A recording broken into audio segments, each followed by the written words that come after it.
Developing this morning, we are waiting to find out the names of the motorcyclist and pedestrian involved in a deadly crash in northwest Albuquerque.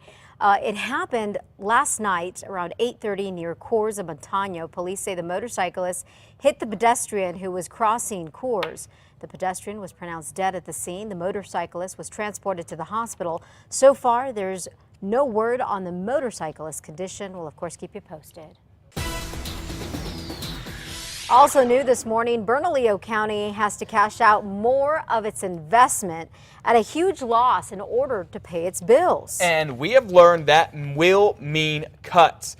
County department heads have been asked to cut millions as it becomes evident just how deep a hole the county treasurer has dug for taxpayers. $750,000 was lost when County Treasurer Manny Ortiz was forced to sell risky investments to pay the county's bills. Then yesterday, County Manager Tom Zdunek told top aides the county has as much as $25 million to preserve Bernalillo County's excellent credit rating, even if it means selling these investments at a huge loss.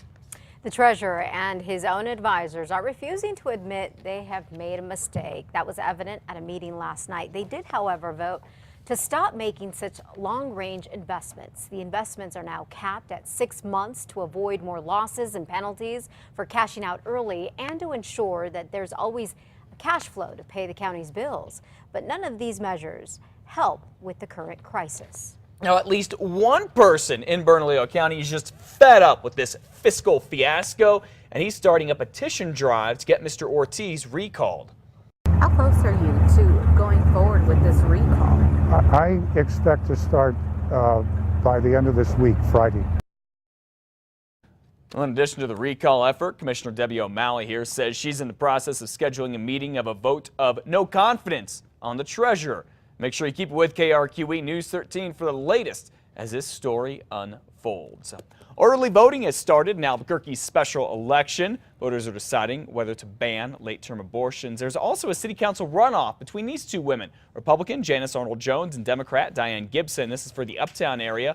Polls are open during normal business hours. These go Monday through Friday. To find out where you can vote early, it's easy. Go to krqe.com and click on links. Two big delays have the executive director of the Spaceport Authority preparing to ask the legislature for nearly $7 million. Christine Anderson tells News 13 she thought Virgin Galactic, the spaceport's anchor tenant, would be launching its commercial space flights by February. But now that's delayed until next August. She also says the spaceport was counting on millions of dollars in revenue from the visitors' experience, which was supposed to be completed by the end of this year. That is also not going to happen. Because of that lost revenue, Anderson said that she has had to take money away from another important project. So what I had to do to get through this year, however, is use some of the funds I had earmarked for the road and reprogram them to make it through this year, and then restructure the Southern Road project into 2 phases.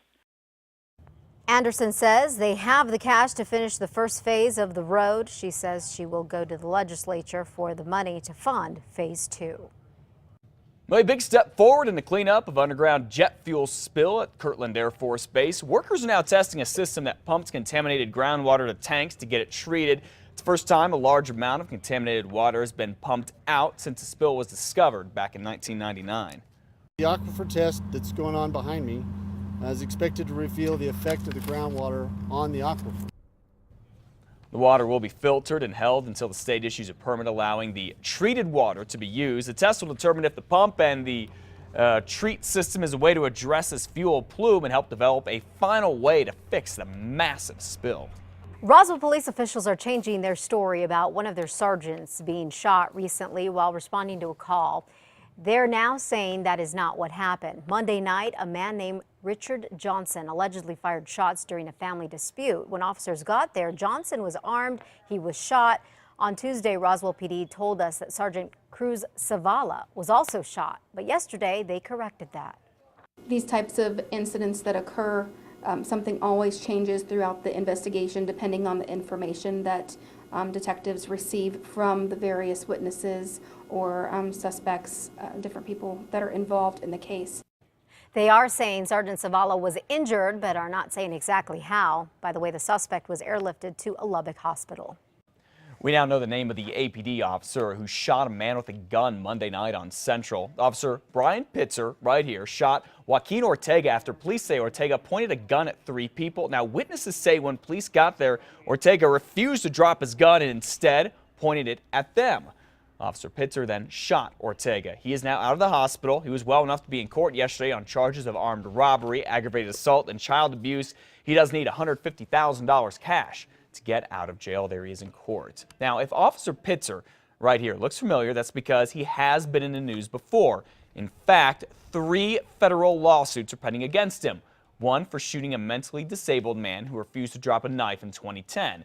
And then Officer Pitzer was involved in another police shooting in 2009 and was investigated by the State Law Enforcement Academy Review Board for, quote, dishonesty and lack of moral character. However, earlier this year, Officer Pitzer was honored for saving the life of a choking newborn. Scary moments for some middle school kids in Durango after police say a drunk driver drove onto campus. According to the Durango Herald, Sofia Casaus, who is from New Mexico, told police that she was partying at a hotel when the next thing she knew, she was behind the wheel. Police say she drove her car onto the Durango Middle School campus where teachers were forced to push students out of the way. And get this, officials say that the woman was nearly 7 months pregnant. She was arrested for DWI and driving on a revoked license. That's the vehicle there that she was driving, that Volvo. Her license was revoked, no kidding.